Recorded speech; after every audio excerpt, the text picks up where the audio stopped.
Welcome everyone to Lunch Therapy. This is Joel Marshall, your host. Today is Interview Friday, and I have an extraordinary guest today for y'all. His name is John L. Adams, and he is a good friend of mine and just a wonderful human being. I thought maybe I'd start the show with this rabbit because he's so cute and he's eating a leaf. And that's the kind of show this is. For those of you who might not have been here before, this is a show about taking a break from all the crap that's going on in the world, rejuvenating, plugging into the rhythms of life, music, guests, comedy, sketches. It's all here for you Tuesdays and Fridays at noon. Today is Interview Friday, where I interview somebody who's got something to say, and today is definitely no exception.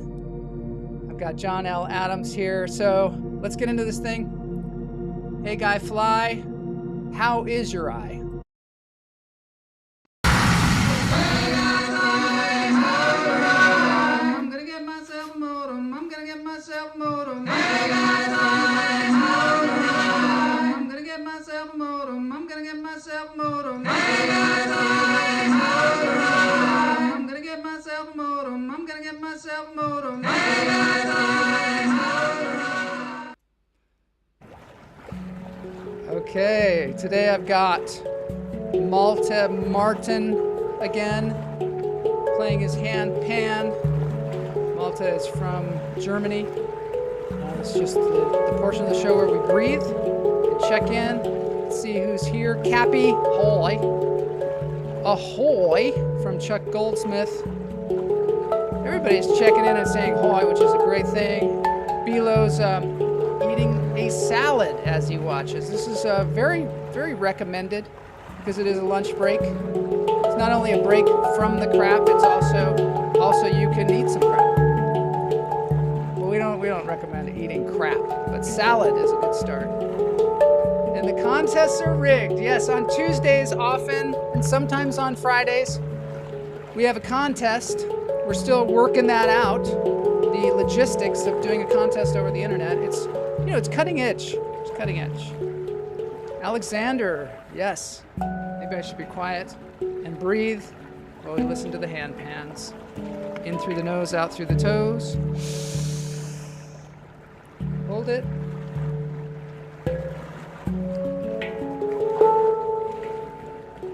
Let it go.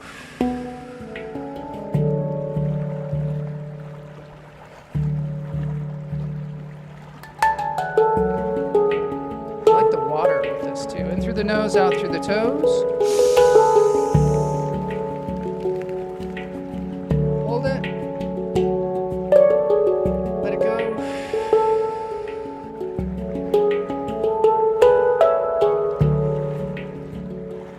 Less beef, more greens. I like it, Chuck. It's a good recipe for success. Joel is actually taller in person. I am. This guy might be gigantic, though. I've never met him. In through the nose, out through the toes. Hold it. Let it go.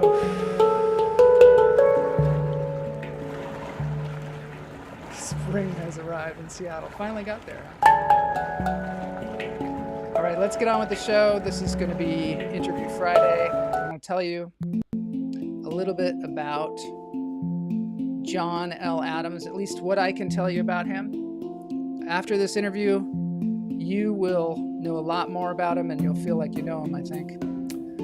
A few years ago, when I was really trying to find myself again and discover or rekindle or, reinvent myself, I was spending a lot of time in acting studio and a lot of time at comedy open mics. Very similar to what I'm doing now. But at the time, it was a little bit more of a struggle because I was full of even more doubts than maybe I have now. Or at least I was believing them or carrying in them a little bit more. Maybe a lot more. This was at the time where I met our guest today, John L. Adams. He was in the comedy clubs. He was at the same acting studio, Ivana Chubbuck's acting studio. Alongside me, we were grinding out the work and searching and trying things out. He was like somebody I felt like, kind of was doing kind of a parallel thing to me. He had lived like a full life, a good life, but he was like looking for more out of himself, I guess. He was also a thoughtful comedian, in that he was just not out there trying to make people laugh by talking about his butt or whatever. But he was actually trying to work something out, like trying to work out thoughts in a comedic way, discover himself, maybe discover something in the audience. That's, those are the best kind of comedians, right? I didn't know at the time what his history was. I didn't know that he had already starred in 6 seasons of a television show. He had been a regular on 2 other TV shows. He mentioned to me one time something about being a lawyer. And I was like, wait a minute, he's a comedian, he's an actor, he's a lawyer, all these things. It's pretty incredible. But anyway, you're going to find out more about him. He's a man of conscience, intelligence, and mostly a man of heart. So let's get into this thing. Without further ado, ladies and gentlemen, John L. Adams.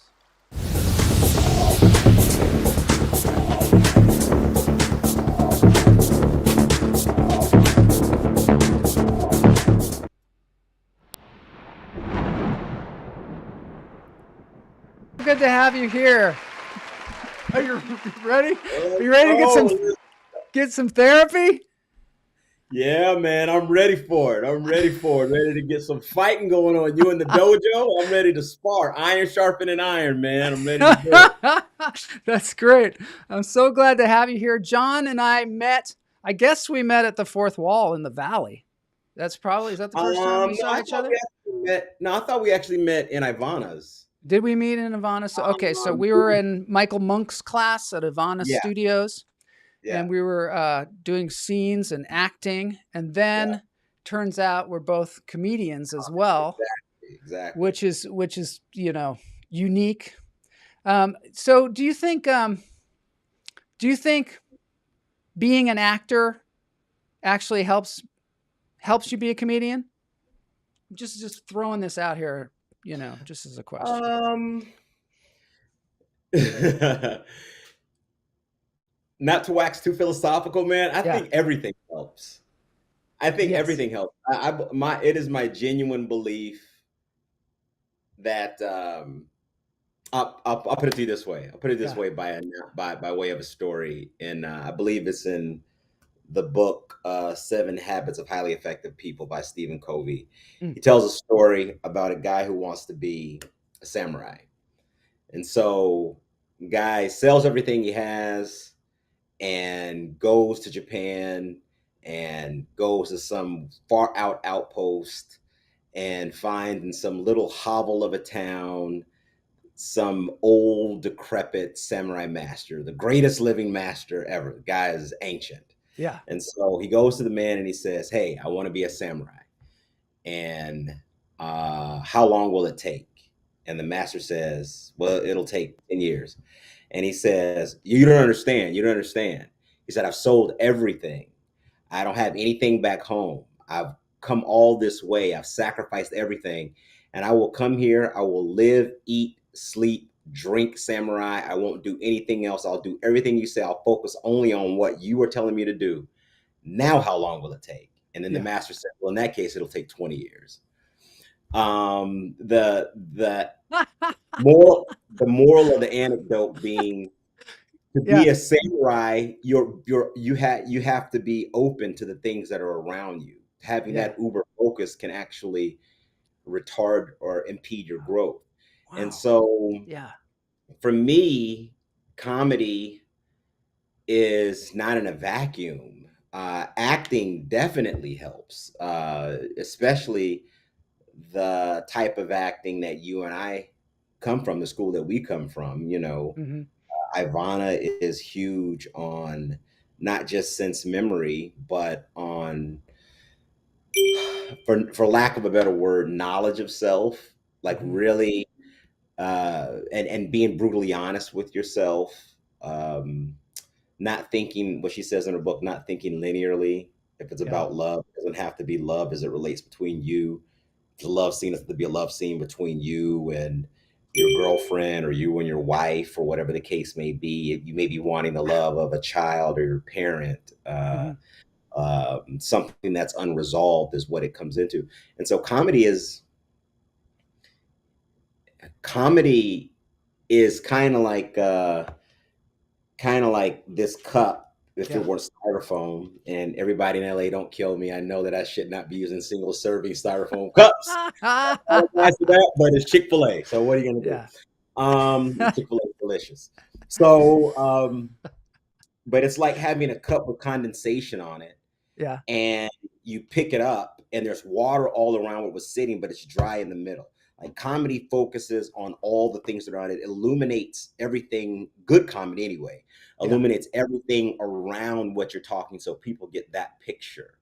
Mm-hmm. And I believe that acting helps with that, relations help with that, going out in the world and just having honest interactions with people, dishonest interactions with people. Yeah. I believe all those things aid in making a person a better comic. But Mm. to answer your question directly, Yeah. uh, yes, I believe that acting helps. I like that. Because okay, we know each other from there, and then we saw each other at the Fourth Wall, which is a really interesting place, especially the one in the valley. Um, Yeah, and yeah. that sometimes can be a very difficult place. But I want to roll it all the way back because I need to know more about you, John. Like Okay. where you started out, how you became an actor. You were born in North Carolina, is that right? I was born in Alabama, but I grew up in North Carolina. You grew up in North So Carolina. my Okay. my dad is a pastor. Yeah. He's a minister, and he started pastoring in what is the CME Church, the Christian It's super Methodist. interesting because I mean I don't want to jump ahead, but later on in life you have a television show, The Dead Zone, where you do this. Your dad is a pastor, right? Or, Right, I right, mean, but and we'll get to that. So that's interesting. right, because a lot of my experience with my father was Yeah, relayed to writers to help create that episode. really. Okay, Yeah, all right. yeah, yeah, yeah. We'll get to that. But okay, so you're being raised in North Carolina. Your dad is a pastor. Right. So we moved around a lot in the CME Church, Christian Methodist Episcopal Church. Hmm. They have what they call annual conferences. So within the denomination, within a certain region, the bishops and elders all get together, and it's really kind of like a business. They say, okay, which church is doing well, which church isn't, and they just move pastors around. They're like, well, this Yeah. pastor's doing really good over here. This church is doing bad. Let's move them over to that church. So we moved around a lot when I was little. Mm. Moved around a lot when I was little. And that's to say I was born in Alabama, but by the time we got to North Carolina, I was 7, and So then do we you just think because you moved graduated. around a lot, I mean, a lot of times this is the case with entertainers because you move around a lot, you got to instantly make friends and you got to instantly kind of establish yourself when you get into a new school. Was that happening to you? Yeah, oh yeah. I mean, but the thing is, like, it is interesting because I never really thought about this until, I mean, here's the therapy. You're gonna make me cry. Yeah. All right. Therapy time. Um, exactly. No, it never dawned on me.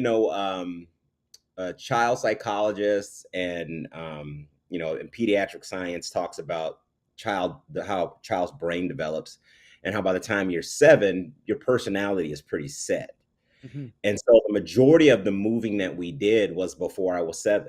Like, I mean, when Wow. we moved from Alabama to New Jersey to Hartford, Connecticut to Durham, North Carolina to Charlotte, and then to Winston-Salem, all within a very short amount of time. Hmm. And so by the time I was 7, yeah, I had a bunch of different influences. I'd been way up north, I'd been all the way down south. So it never really dawned on me because even now, I mean, I'm the age that I am now, Yeah. and even since the pandemic, I've lived in probably 5 different places. I lived all over LA. I lived throughout law school. Yeah. I lived in the Bay Area. I lived in Colorado Springs, Colorado. I moved to Wow. Alabama right before the pandemic started, and then when it first lifted, I moved to Atlanta. And so, and I've always been comfortable doing that. And Yeah. I'm curious if I did any type of testing, talk to anybody about it, Yeah. if it's not related to what happened in my formative years. But It's yeah, like your comfort zone is moving around. yeah, and it shouldn't be, I mean, because I told a friend of mine, I was like, man, if you ever, I said, you can't expect a tree to grow fruit if you're always uprooting it. Yeah. Do you ever feel like you're running away? Yeah, yeah, I Yeah. do, but it's not anything that I ever acknowledged. Yeah. I had a friend, I still had a friend. He's still my friend. Yeah. Um, but he calls me Jonah. He used to say Uh-huh. all the time, he's like, Jonah, stop running. Because, the story of Jonah in the Bible, God told Yeah. Jonah to go to a certain city. And Jonah was like, yeah, I'm not going there. So he hopped on a ship and went in the other direction, just, seemingly running away from what God's will was for him. So Yeah. that's what my buddy calls me Jonah, because he says I'm running all the time. But I don't want to think of myself that way, Yeah. as it relates to being to it running, because I don't feel like I'm necessarily running from anything. I Yeah. think more searching is how Searching. I like I, that. I Yeah. would term it. I would say that I'm looking for something, Hmm. and much like an archaeologist, I can't find it. I look at myself as like Indiana Jones, An and I'm adventurer, an going, explorer. yeah, yeah, man. I like that. Birmingham Jackson, you know what I mean? Like I'm going through different places trying to find what it is that my purpose is. Do you Yes. ever feel like maybe you move your physical location before you find that thing that you're seeking in that particular place? Maybe, uh, Maybe that's a different way of or more, phrasing running away, but I don't know. I'm just no, wondering no, because no, I have no. done this in my life too, where I've moved a lot. Yeah. And I just wonder, sometimes I wonder, like, did I just leave when it was just getting good? Or did I just make a really good move, you know? No, I definitely have thought that. I've Yeah. thought that on a number of occasions, I, with the exception of maybe 2 or 3 times in my life, which is Hmm. probably 2 or 3 times more than most people, Uh-huh. move. I have, I felt like the moving was out of necessity. For Hmm. example, when I left Colorado Springs, they wanted me to stay. I was working for the DA's office there. Wow. Because I went to, like I said earlier, I went to law school, and so I mean, I was working for the district attorney's office in Colorado Springs. But part of becoming an attorney is passing it's a background check. It's called the application for moral character and fitness to practice law. And so Wow. it's a background check that, if you're in California, it goes all the way to from whatever age you currently are to you're 18. Hmm. And California, it took me like 9 months to pass that thing, because you have to check everything and Yeah. everything.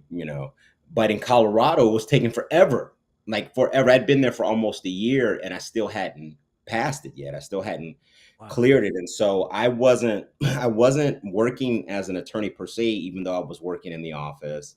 And so they weren't able to pay me as an attorney, Uh-huh. uh, which would have been about almost 30 grand more than what I was making. So I was like, really, I was scraping by, Yeah. and I was by myself, and I was going through depression at that time, Yeah. and so I felt like it was imperative for me to get out of there, or I was gonna die.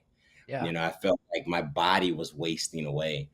Um, So when I left, interesting what you're saying. I don't mean to cut you off, but I okay. I feel like, so have you suffered from depression throughout your life? Is that a real thing for you? Not throughout my life. Depression for me, and here's the interesting thing, like Yeah. I don't know if I suffered depression early in my life, Mhm. but it never became um, recognizable for me until I failed the California bar exam for the second time. But everybody fails that darn thing. That's like the hardest one, isn't it? Yeah, yeah, I mean, I I mean, was that's part. like just part of the thing, right?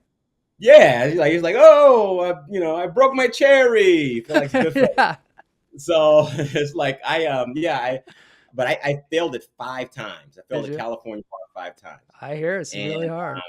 yeah, it's an extremely expensive exam, and Oh, it costs a lot of money too. Wow, I didn't know that. yeah, no, it's a lot of money. I All mean, right, so it's I got to get on track with this. So you grew up, your dad's a pastor. mhm. Did you always want to be an actor? Did you always want to be a comedian when you were young? Was that a I goal wanted to for be you? the comedian aspect probably early on. I mean, I was Yeah. maybe 19, 20 years old Hmm. when the idea of being a comic hit me. Yeah. And then the idea of being an actor probably dawned on me around that same time. And that's only because that was only out of jealousy.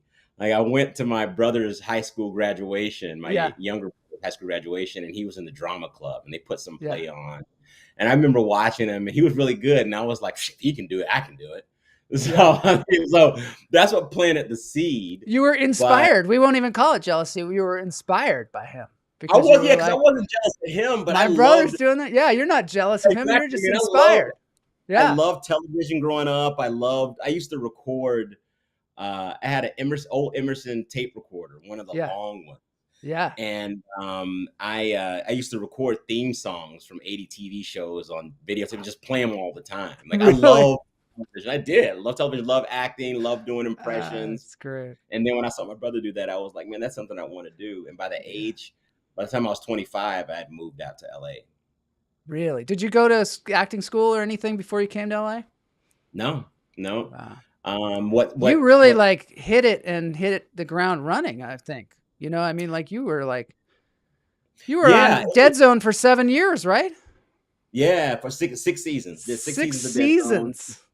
And so the interesting thing is like, yeah, like you said, I didn't have anything. When I came out to LA, I came out. First of all, my desire to do stand up came because I used to watch Def Comedy Jam Yeah. when Def Comedy Jam is an inception, and I recorded all of Def Comedy Jam on Did you VHS. memorize people's like routines and things? Memorized them, That's what man. I did when I was a Memorized. kid. I just always like Steve Martin things. I could do all of his albums, I think. Yeah. You That know was what I it, mean? man. I could do that was me, man. I used to memorize these comedians, and I would play Cheech basketball and with my buddies. Chong and all that. Yeah, I mean, I Yeah, just and I would do these bits for my soak friends, it and they're up. like, "Man, you're so funny. You're so funny, man. Right. You oughta do stand up." And so that's what Yeah. spurred me on. I did stand up at Winston-Salem State University at what was called the Spring Coffee House, some stuff that I actually wrote, and people laughed. And that's the worst thing for a first time comic on stage because it's like golf and hitting the perfect swing. It's like You're like, going to I Vegas gotta and do it. winning the I gotta do first it again. time. Yeah. Absolutely, like I got to do it again. I got to. I'm hooked. Yeah. So my story is one of those. I hopped on a Greyhound bus and took the bus from North Carolina out to LA. When I got to LA, I had $14 in my pocket. My clothes were in a garbage bag, and the rest of them were in a taped up, raggedy suitcase. And I went to a transient hotel, and that's where I started. Were you scared at all? I mean, I wonder, like, was there any part of you where it's like, oh my God, what am I doing? Or were you just like so focused on what you wanted to do that I was too you weren't? stupid to be scared. I Yeah. think I That's was always too. a good place to be. Too stupid to Yeah, be scared. man. I Yeah. think I was because I mean, nobody from where I was from would do what I did. Yeah. No, I mean none of the people that I hung around, nobody would just be like, "Okay, I'm gonna get on a bus, go someplace I don't know anybody." I remember Yeah. when I got off Greyhound, this Greyhound station isn't there anymore, but it was south of Hollywood and Vine. Yeah. And they used to be right there. And I got off the Greyhound bus, and I remember the very first thing I did was it really seemed like it was a sitcom because I'm walking through, I'm seeing snapshots out of the Greyhound window. Yeah. I'm seeing like the Nickelodeon building. I'm seeing getting like flash shots of like Hollywood and all this stuff. And it was like I could see the Welcome Back Carter theme song being played underneath all these shots. Welcome back. Your Exactly. And I'm dreams just were looking, I'm like, your okay, this ticket is gonna be my out. life. Yeah, man. And so I get off the bus and I have my garbage bag and I have my suitcase. And I had one friend Yeah. who actually I should say she would have done this because she did do it. She was a writer though. Uh-huh. She met me at the Greyhound station and I got off. And I remember the first thing I did was I looked down at the Hollywood Walk of Fame and I went, this is it? Like this, that was the first thought I had. I was like, this dirty, crappy It's piece pretty of sidewalk. disappointing, especially back I then. was like, this is it? Yeah. And so I was like, okay, here I am. Yeah. And yeah, went and stayed at a Transient hotel. It's right next to the Capitol Records building, Oh, yeah. north of Vine. Yeah. And so went there, and That's that was really the near beginning where of, the Greyhound bus station was. Like you it just was walked right yeah, there to like, here I am, home. that was it. That was it, man. That was the beginning of the narrative. Oh my God. So what did you do?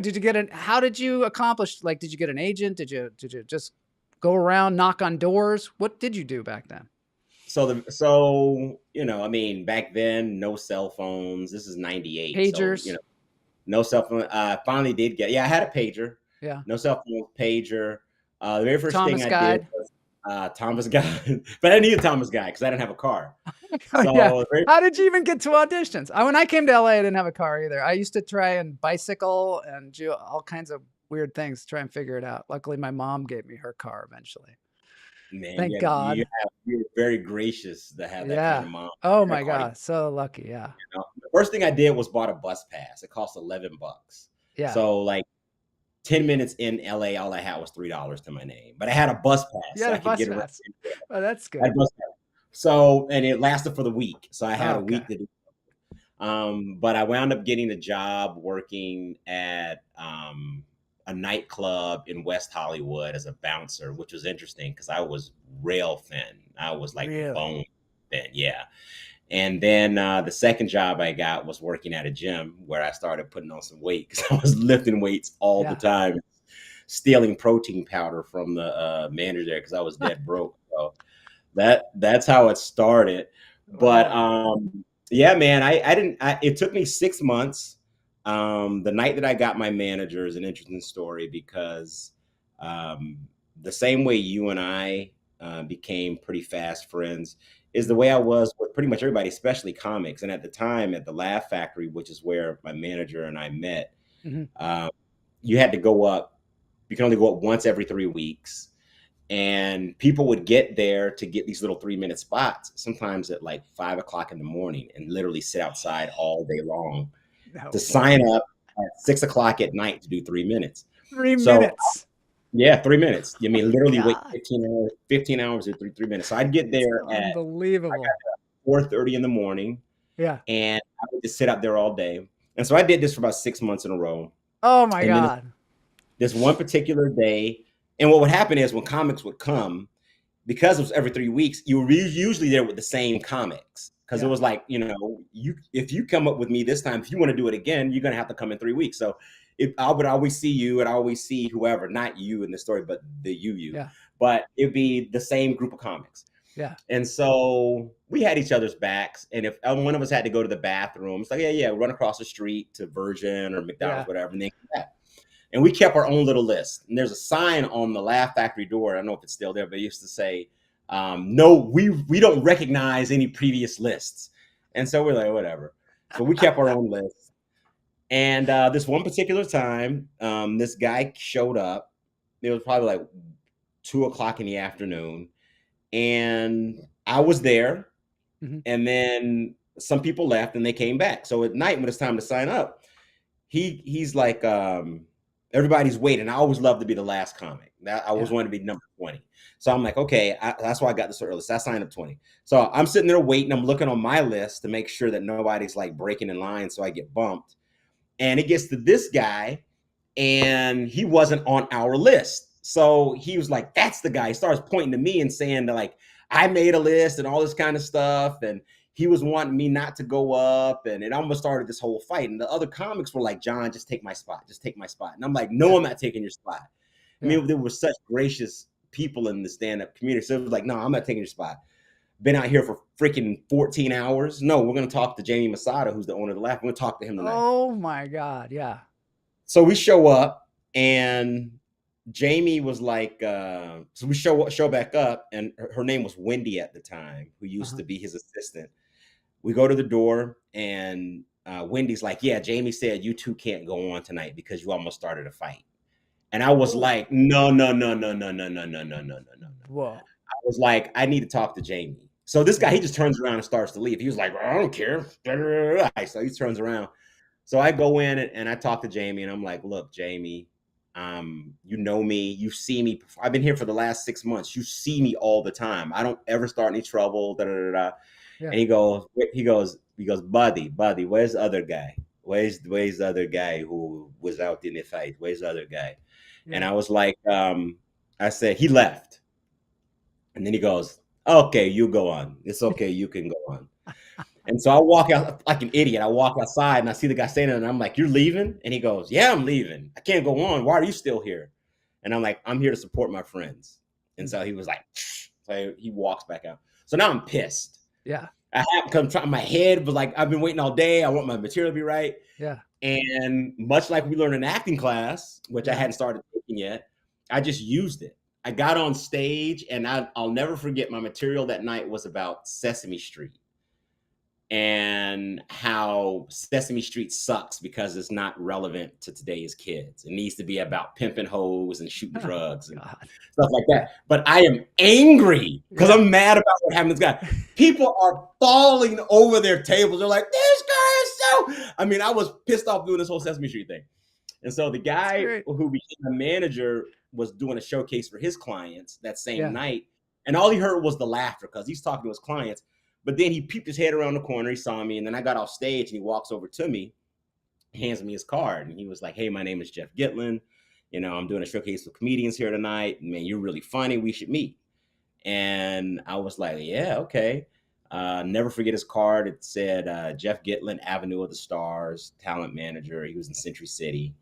And man, I met him. Good agent. Met him like 2 weeks later. And you know, he was the beginning of all of it for me because he helped me secure the agents that I was with, helped me develop material as it relates to like what my look is, things of that nature. And so this was a manager that helped you form your career, essentially. Yeah. That's what a manager is supposed to do, right? I mean, that's really what they're supposed to do. People, it gets kind of lost these days. Yeah, I mean, they're supposed to hire and fire agents. They're supposed to be your first call. In the old days, they used to like pick you up at the airport, all kinds of stuff. You know what I mean? Like, And Jeff is that kind of guy. Like he and I are still friends now. Wow. And so, yeah, that was the beginning of a beautiful friendship. You know, I mean, it was an amazing experience. What did you learn from him? Like, did you learn anything about like how to shape a career from him? I did, as it relates to the business side of things, the importance of saving, the importance of being able to walk away from projects. I learned from him. The very first big job I had was on an NBC series. I was a series regular on a show called Just Deal. Yes. And you played like a teacher, right? Mr. Yeah. Pena. Yeah. Andre Pena. Yeah. And so I was on that series, and it was all shows produced, and it was the most money I had ever even heard of anybody making. I was making $5,000 an episode. Wow. And, you know, Monday through Friday. So, I mean, it's 5 days. You make wow, that's great. God. I'm like, that'd be good money now. Yeah. Oh, I'll take it. I will take it. Hell yeah. So very good money. Okay.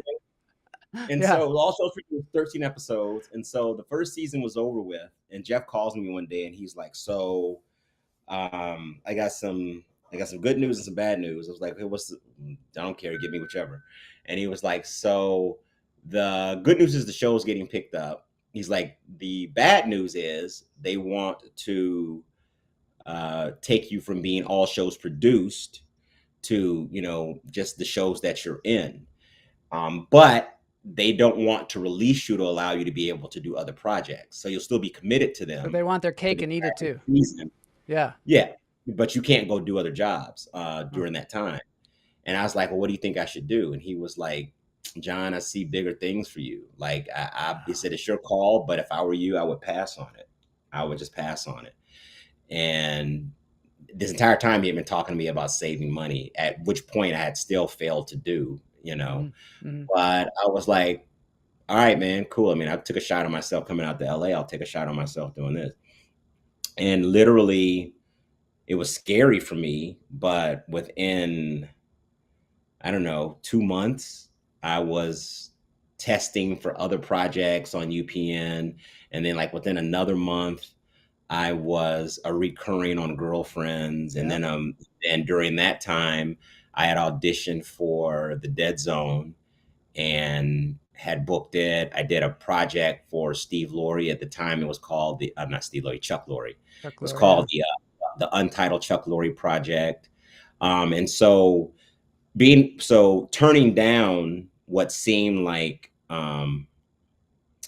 what is it, a bird in the hand is worth two in Yeah. the bush. Yeah. Turning down what seemed like a bird in the hand in that instance was a good thing, because had I done that, I wouldn't have been able to audition for those other projects. Yeah. So, there is a time when this is what we do. To be an actor is taking a huge chance. And Huge. nobody ever wants to turn down a job Mm-hmm. that you know that you have for the promise of work that you may never get. Yeah. But um, That's I, why you you have know, the manager really to guide you like that. I mean, exactly, and yes. that's Mm-hmm. exactly what he did. And I mean, it was great advice. I can't even talk about the experiences that I had in length working on The Dead Zone, because it was my second Vancouver project. The Just Deal filmed in Vancouver, and then I was back Mm-hmm. in LA, and then The Dead Zone was in Vancouver, and that's where I was Did you for move there? years. Oh yeah, yeah, yeah, yeah, Yeah. yeah, Wow. yeah. So you also, so there's that episode now we'll talk about it where Louis Gossett Jr. was your dad and he was a pastor. Yes, Um, yes. what was that like? You said that the writers actually wrote that because of you personally. You've already had this experience. Was that something that happened? You influenced the writing by just your own history? Yeah. So first, it was the second season, and they were finally getting to the Bruce episode, and they were like, okay, the writer, you want to have lunch with one of the writers, a couple of writers. I was like, okay, so I had lunch with them, and then talked to them on the phone, talked to them about my dad being a preacher, talked to them about being a preacher's kid. That line where I say in the funerals, in the scene where I'm talking to Luke Gossett Jr. and I'm doing the whole preaching thing Yeah. about being the only black man in all of West Indianapolis that can't dance. Yeah. Like, I talked to them about not being able to go out with girls. All that stuff was what I told them. Like, I wasn't able to date until I moved out of my parents' house. Let's play I'd that never scene. had my I've got first that girl. scene queued up. I'm going to play it. Yeah, Then we'll go talk ahead. about it just a sec.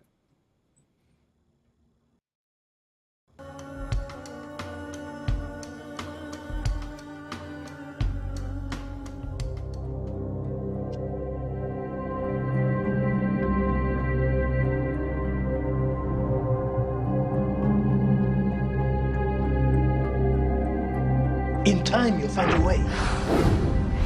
If you keep your faith in God. I lost my faith in God a long time ago. You will not talk that way in the house of God. Not here. Not in the house of God. You used me. You used me to fill this house.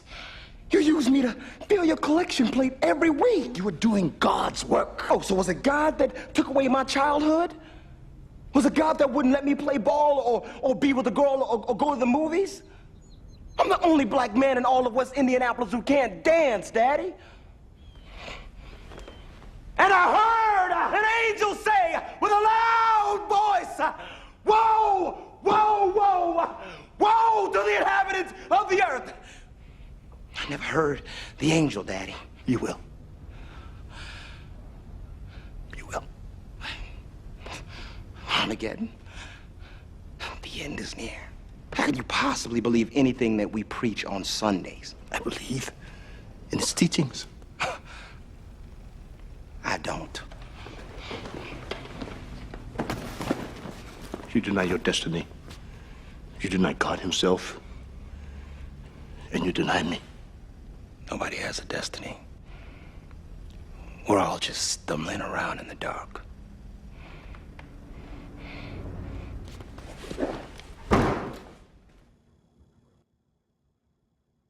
That was nice work. That boy good. Yeah. Oh, man, that's crazy. That's crazy. And here's the interesting thing, though, man. So yeah, so I did all that, all of that, but and you and I both studied at Ivana's. I studied for weeks. When the script finally came out, I worked on it myself. I worked with it on Ivana, and I was living in Vancouver, so we were teleconferencing because there was no Zoom, there was no FaceTime. All of it was on the phone. Me and Ivana, we would coach on that week before. Yeah, man, and it was really powerful to me too, because that is when I cut my dreadlocks. So it was that episode. I had to cut them like a week before. And then the hair and makeup had to sew dreadlocks into a wig. So I was wearing a wig of my own hair, which was super creepy and weird. But it was weird, man. Yeah. But yeah, all of that took place. So yeah, I remember after we got it all written and everything, and I read the script, I was like, wow, this is impressive. This is so good. Yeah. They told me, they were like, so guess we got to play your dad. And I was like, who? They were like, Lou Gossett Jr. And I was like, yeah, right. And Tupac's gonna play my brother. So they were like, no, seriously, we got Lou Gossett. Oh, that's awesome. And I got a chance to sit in his trailer with him and talk to him on a couple of occasions. He must be pretty deep, huh? Man, yeah. I mean, people don't understand how many lives that guy's lived. And people don't understand how many lives actors generally tend to live. You know what I mean? Yeah. How many careers that we've had, how many things that we like. I didn't know that Lou Gossett Jr. got drafted by the Knicks. I didn't know that either. I knew my favorite movie was Enemy Mine. Did you ever see Enemy Mine? Way back in the day. Yes. Where he's an alien. Yes. Yeah. That was a beautiful movie. And so I had an autographed copy of Officer and the Gentleman. Officer and the Gentleman. Oh my God. Had to sign it for me. I mean, oh my God. Yeah. I was like seriously a fanboy, because I'm like, man, you shaped my perception of acting early on, what it meant to be a strong Black leading man. You know, you definitely affected me that way. So in doing that episode, to bring it back to what we were talking about, I talked to the writers a lot about my life, and they definitely filled a lot of the things that I talked to them about, and fill that script with a lot of things that I talked to them about from my life. You know, it was great, man. Yeah, you know, I mean, that's a really interesting, what a unique experience it must be to have writers kind of write to you and write. You know, Ivana talks about that in class too, that it's like the ideal situation is that you are such a good actor that the writers start to write to you and write to your strengths. And that's like a beautiful, beautiful experience, I bet. It is. I had a friend of mine say this to me. I'm sorry to cut you off, but a friend of mine said this to me. He said that it's not so much that actors have to be chameleons and do 1,000 different things, although there are great character actors out there who do that. Mm-hmm. But when we think about it, based off of what you just said and off of what my friend was saying to me, it seems like leading people in Hollywood are always doing the same roles. Mm-hmm. But it's because, and Blake Snyder says this in his screenwriter's book, Save the Cat. He says that it's not so much the fact that these people can't do different roles, because they clearly can, but when people write a movie, they think of Denzel Washington. When they write a movie, they think of Sandra Bullock. They think of Viola Davis. And so they write a script that is tailored to them, and then it winds up in their hands somehow, and they make the decision whether or not they want to do it. And so she's right. and that's what I discovered in doing that episode. And it was funny too, because even on set, when dialogue wouldn't be Bruce like, people would get mad that we're working Really? on the show. They'd be Yeah. like, Bruce would never say that, John. You should say blah blah blah. You should go and talk to That's great. your character's smarter than that. Your character would never say jive turkey. Yeah. Whatever the That's dialogue so was. great. Leonard Nimoy said that when I interviewed him too. He said that being typecast was kind of a gift because people see you and want to use you in a particular way. And he had even written like a whole book saying, I'm not Spock, and then later wrote one saying he was, because he was having a grappling with that. But in the end, he realized that it was a gift to be typecast because It absolutely you are that instrument for the people that make the orchestras, you know? Yeah. Yeah. Yeah. I mean, I think people get upset with it when you find yourself kind of like maybe an Alfonso Ribeiro, where you do a character so well that people refuse to see you as anything other there's than that. There's definitely Because that. And then, of course, there's racial stereotypes and things like that that also yeah, people want to yeah. break through. yeah. I mean, You Alfonso also- really Oh, reached yeah. out to me. Yeah. Not reached out to me personally, but the way he acted inspired me, because Yeah. he was George Costanza. You know what I mean? In the sense of the Really? same way Jason Alexander embodied George Costanza and is such an iconic character. Yes, Like, right. on the same level. But anyway, Yeah, that's great. You also got to direct on this show, right? I did. So that was interesting as well. I remember for 2 years, I was like, I want to direct.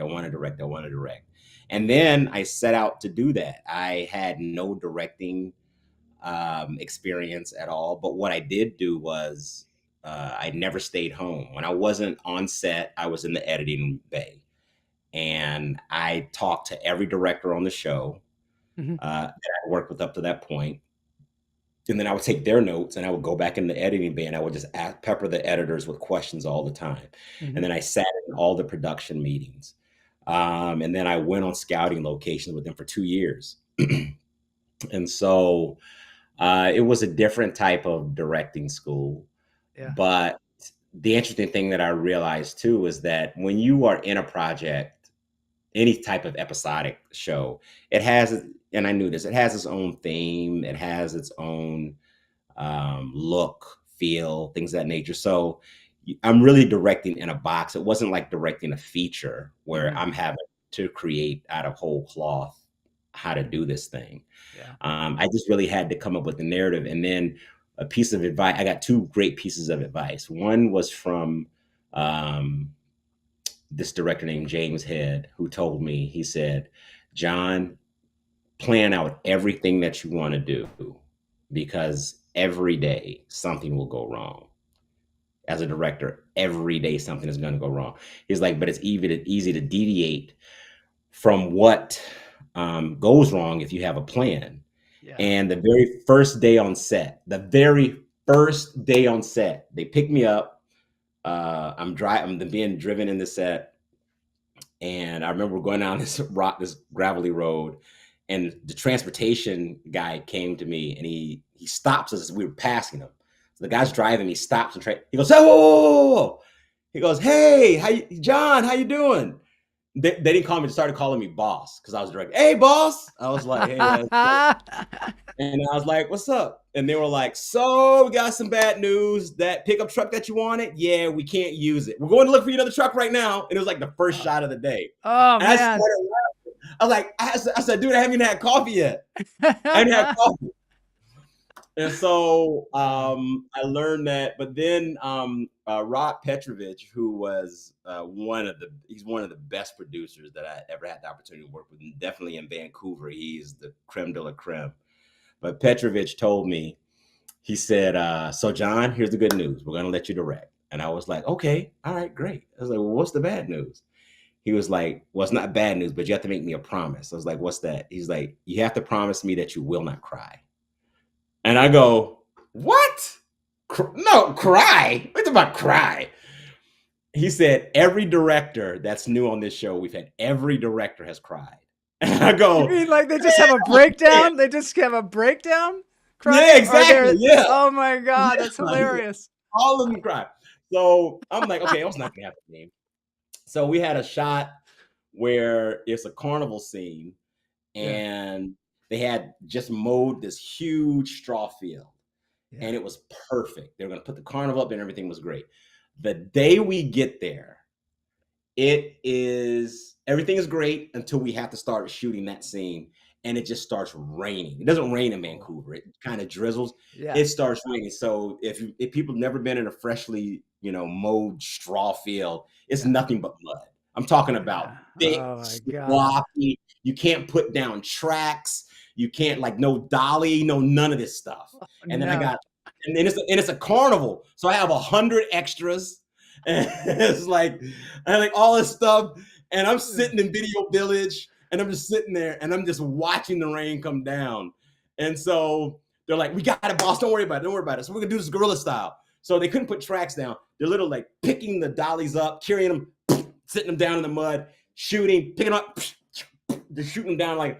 And so we're doing it all. We're doing it all, and I was acting in the episode. Oh my God! So they're doing all this stuff.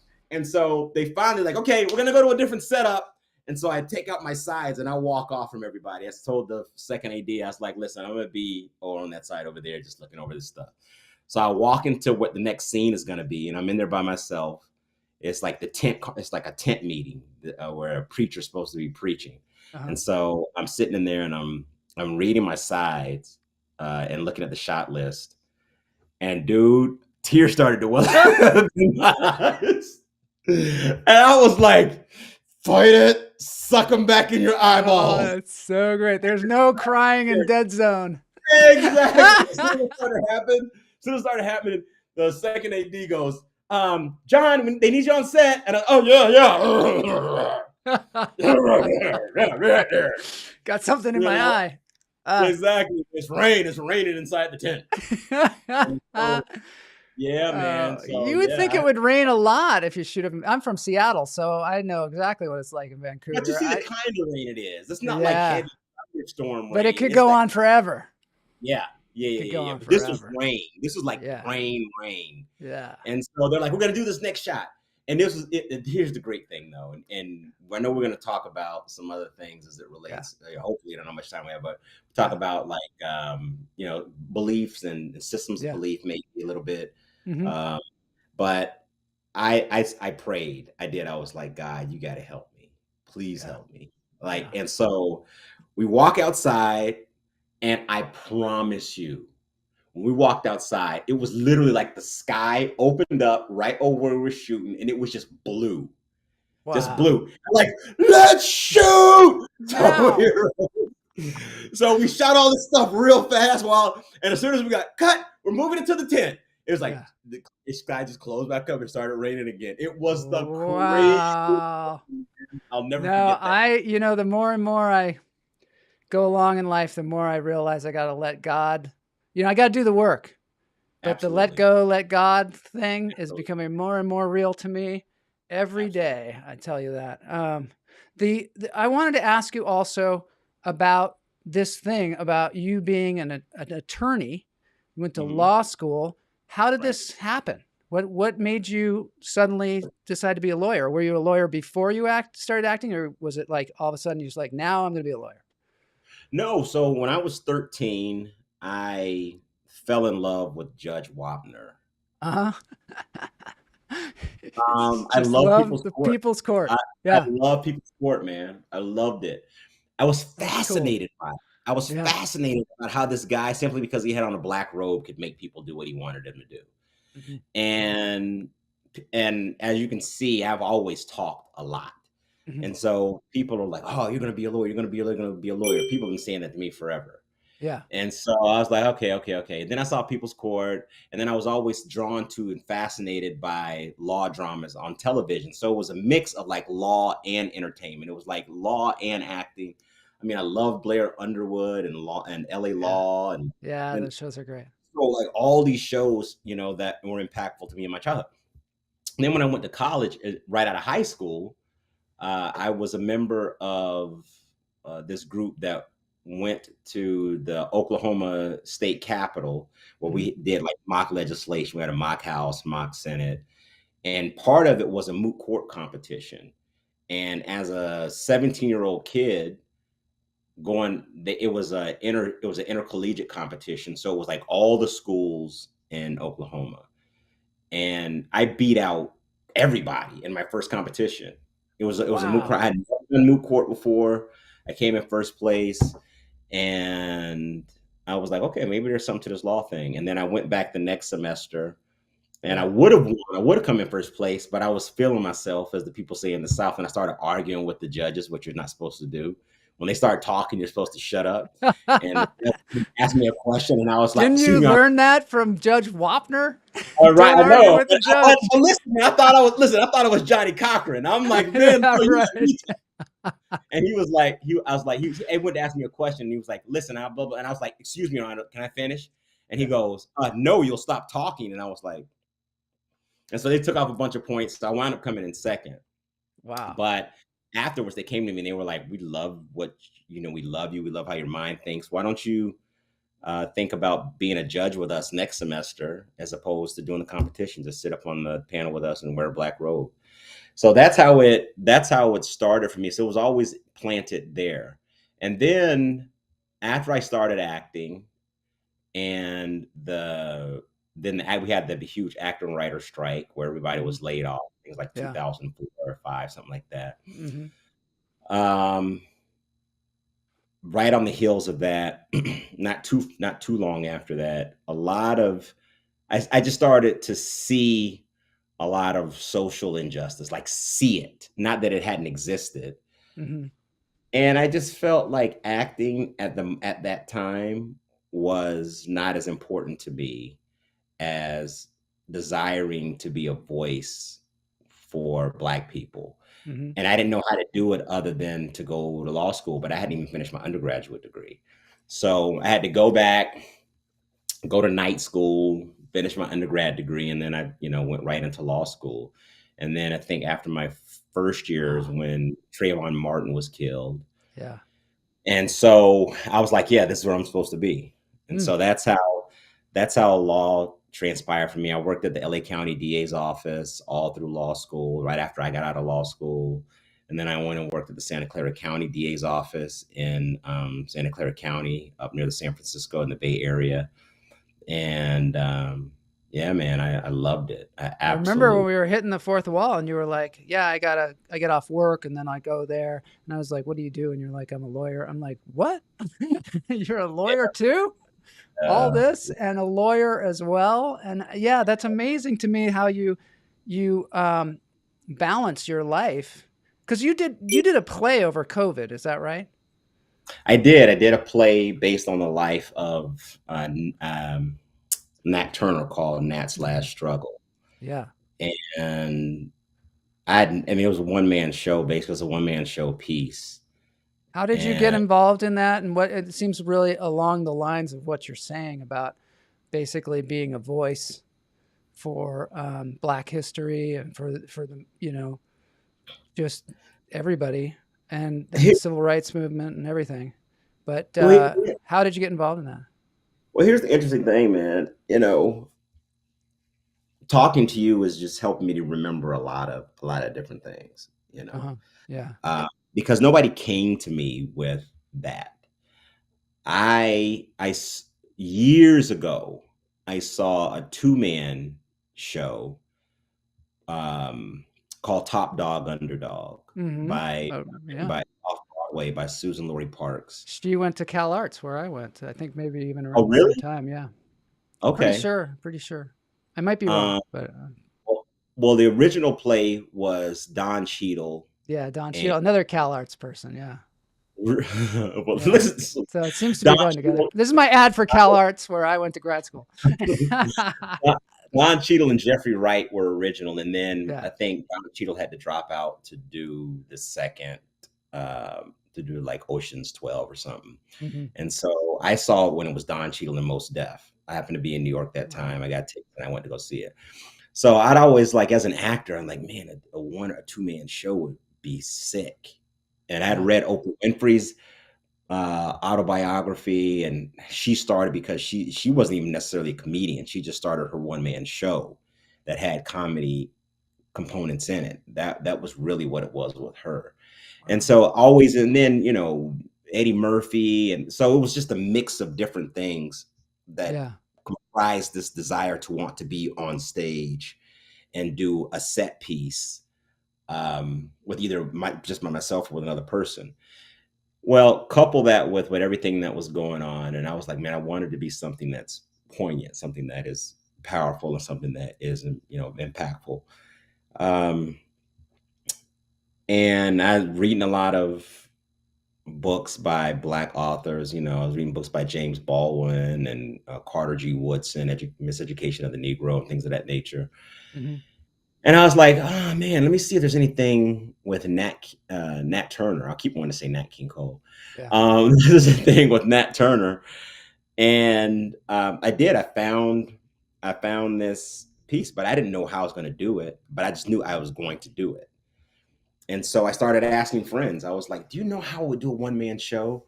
And I have this podcast, which I haven't done an episode in forever, but this podcast called The Gray Sweatpants Show.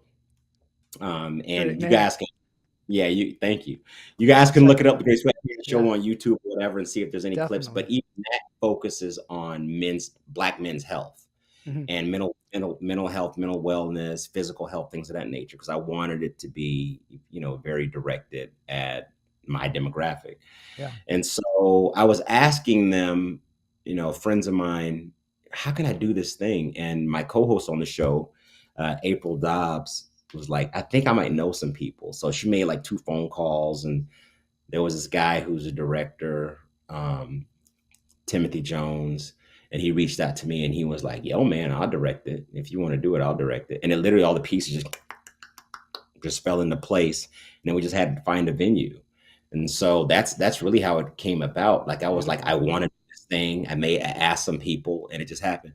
And the reason I say I forget about things like that is because, to kind of jump back to what we were talking about as far as depression is concerned, when I finished law school and I was, failing all these bar exams, I just beat up on myself. Like, part of me, depression, I described depression like a meal at a 5-star restaurant, and you're a chef. When you first go in, you're like, oh, it's chicken.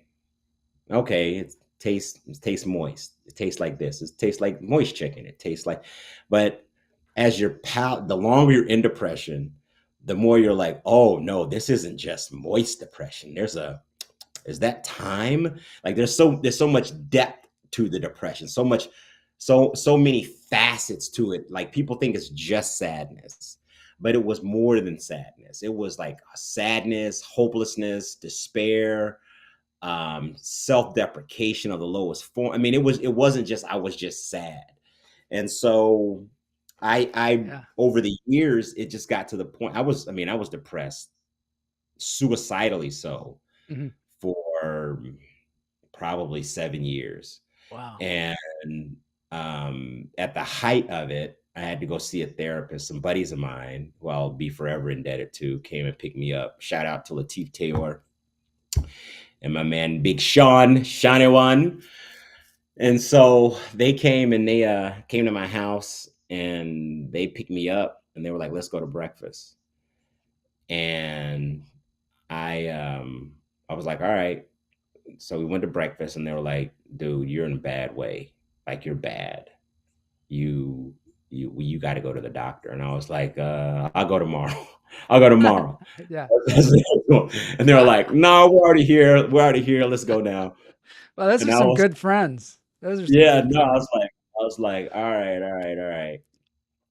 And so they came and they took me to the doctor. And I remember I was sitting across from the mental health therapist lady. And she goes, can you say, she said, do me a favor, just say this for me. Just say everything's going to be all right.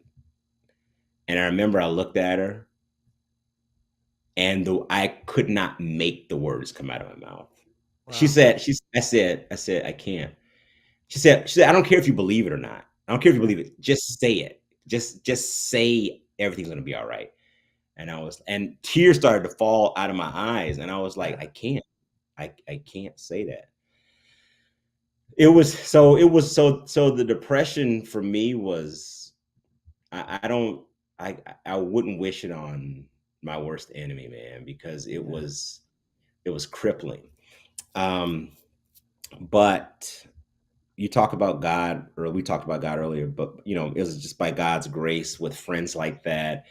And I remember I read a book where it said that God answers prayers through mediators. It's not like, Mediators. What does yeah, it's that not like, mean? so it means that, God isn't coming down out of heaven and setting a bush on fire like he did with Moses and talking with us through that. We pray and we ask God, it's like that old joke about the flood. It was an announcement that it was going to be a rainstorm and a flood. And they're going through the neighborhoods and knocking on doors, knocking on this one guy's door. And they said, "Man, it's going to be a flood coming. You need to get out of here. Hop in the truck. We'll drive you to safety." And the guy goes, "Nope, nope, nope. God's going to help me." And so it starts raining, and the rain starts rising. And the guy gets on his roof, and now a boat comes by, and he's like, "Man, you need to get in the boat, man, because there's all this water." He's like, "Nope, God's going to help me." And all the Such a water's up great to his story. Yeah. helicopter by, and the helicopter's like, "Look, man, this is the last chance you got. You need to get on the helicopter and get out of here." He's like, "Nope, God's going to help me." The guy drowns.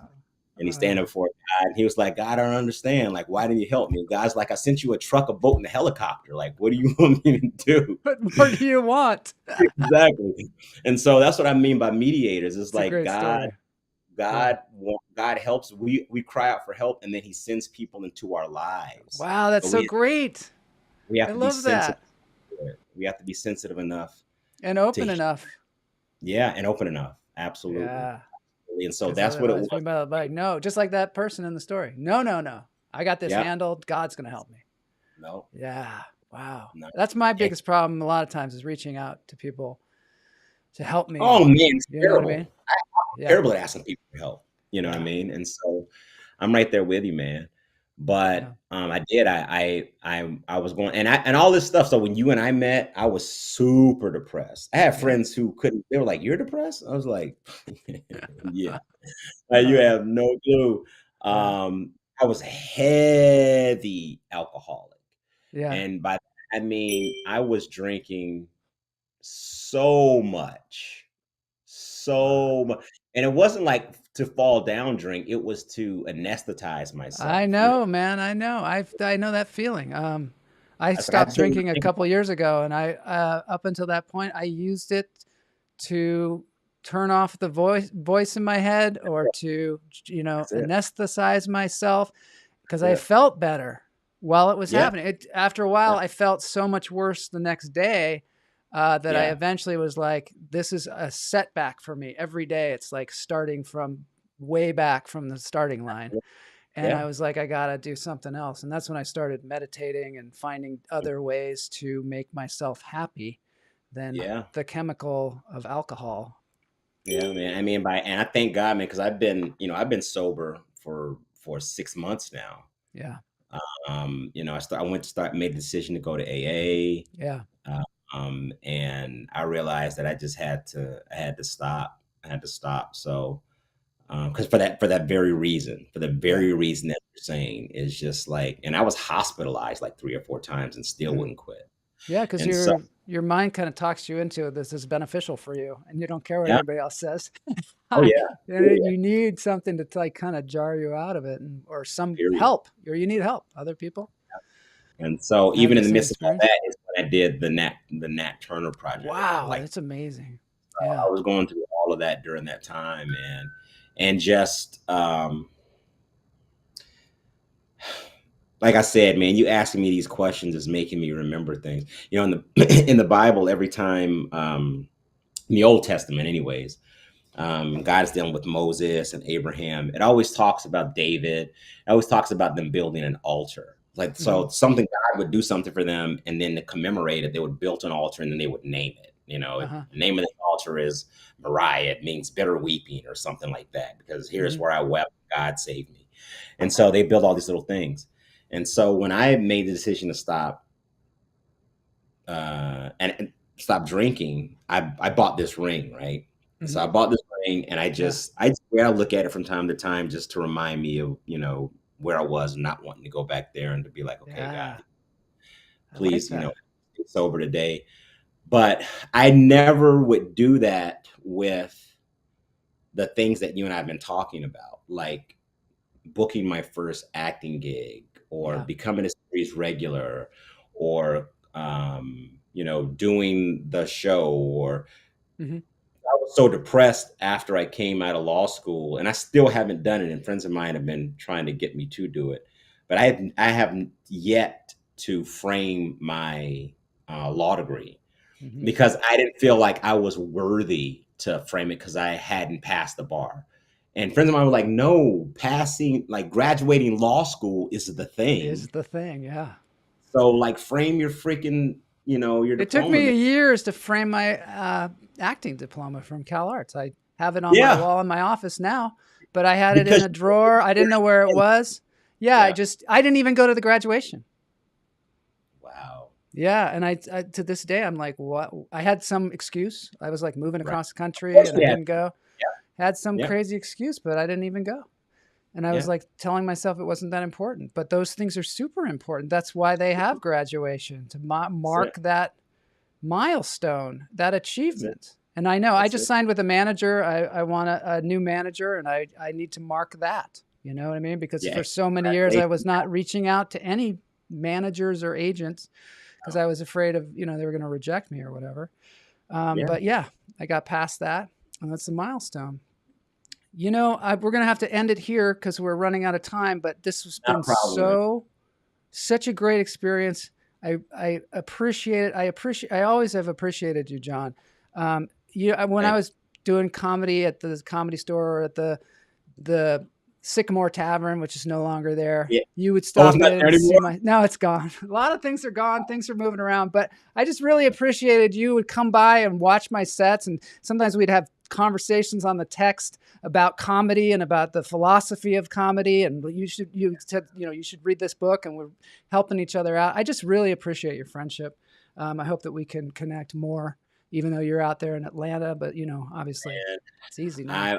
I give you my word, brother, because All right. I know that I hadn't done that in the past. And so I would like to apologize to you in large part, and I don't blame Not it to on the me. alcohol. Yeah. I don't blame it on the alcohol, but I know that, with a sick mind and going through the things that I was going through, I didn't really care about that other than being in the moment.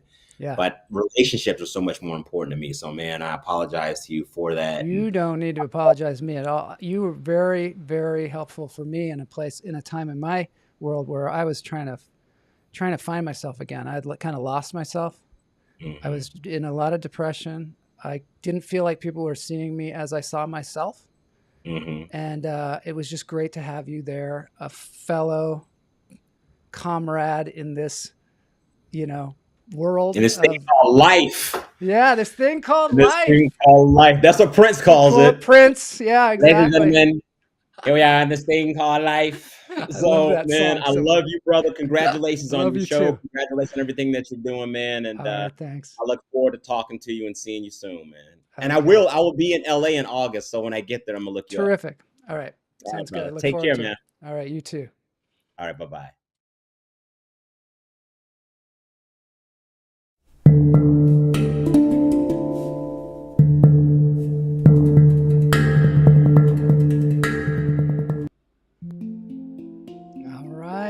Thank you, everybody, for joining us today. That was a really intense conversation, and I just so appreciate John and his openness and his willingness to take us through that, because I think everybody can identify with that on some level. And great stories. Awesome stories. I always wonder about that, about directing television and what that's like. And I mean, it's super cool to have him on here, and hopefully we'll have him on here again sometime soon. Hydrate. Yeah, this is a very hydrating episode. Real therapy, yeah. All right, so I'm going to end the show with the dance break, of course, because I always do. I have a really special one today. I think maybe if I could play Prince, Let's Go Crazy, I would do that because that would be appropriate to the conversation at the end there. But I have something. There's a song that is probably covered more than any other song, it seems like, on YouTube, or at least on my feed. Yes, truly therapy day. Great having you here, Tina Adams. I don't know if you're related to John L. Adams, but maybe somehow you are. So the dance break. There was a movie. It's called The Sound of Metal. And it was about a drummer who loses his hearing and has to deal with that. It's a heavy metal drummer. And it's a really fine movie if you want to watch it. It's on Amazon, I think. So then this song that is covered so much, it's called Enter Sandman. I was never a big Metallica fan. I somehow missed that. But this is one of their favorite songs. And this is two musicians doing that song and an actor from that show signing the song as well. So that's going to be special. A special end to a very special episode. Let's get on to it.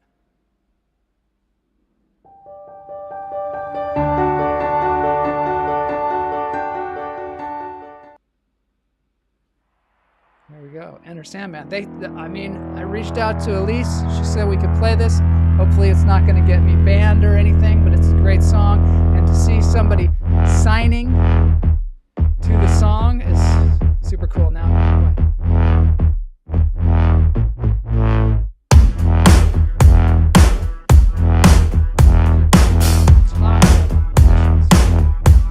this guy's great.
See you on Tuesday for more lunch therapy.